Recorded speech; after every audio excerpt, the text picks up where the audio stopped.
27 avqust 2025-ci il tarixdə Yevlax şəhər Ceyhun Mustafayev küçəsində ağır yol nəqliyyat hadisəsinin baş verməsi ilə bağlı məlumat vermişdik. Verdiyimiz məlumata əsasən hadisə nəticəsində Yevlax şəhər sakini Musayev Ramiz Ramil oğlunun ağır xəsarət alması nəticəsində komaya düşdüyünü qeyd etmişdik. Hazırda onun müalicəsi Mingəçevir şəhər mərkəzi xəstəxanasında davam etdirilir. Musayev Ramiz Ramil oğlu artıq 39 gündür ki komadadır. Xəstənin müalicəsi həkimlərin ciddi nəzarəti altında davam etdirilsə də, onun vəziyyəti hələ də ağır olaraq qalmaqdadır. Mingəçevir şəhər mərkəzi xəstəxanasının anesteziologiya və reanimasiya şöbəsinin müdirinin verdiyi son məlumata görə xəstənin vəziyyəti ağır stabil olaraq qalmaqdadır.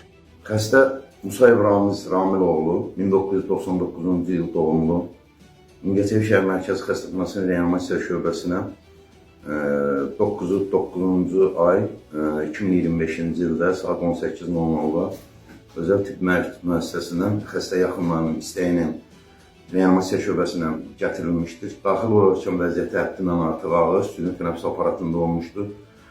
Deməli, diaqnoz beyin koması, beyin əzilməsi,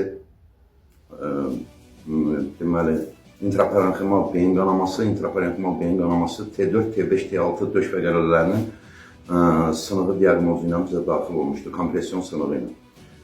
Xəstə hal-hazırda süni tənəffüs aparatından ayrılıb, traxeostomik boru vasitəsilə spontan tənəffüsdədir. Xəstədə difuz aksanal zədələnmə deyilən bir klinik diaqnozuna şübhələnmişik. Yəni, ətraf heç bir hərəkətləri yoxdur, vəziyyəti ağır, stabil olaraq qalır. Gündüz Əliyev, Dialoq TV, Mingəçevir.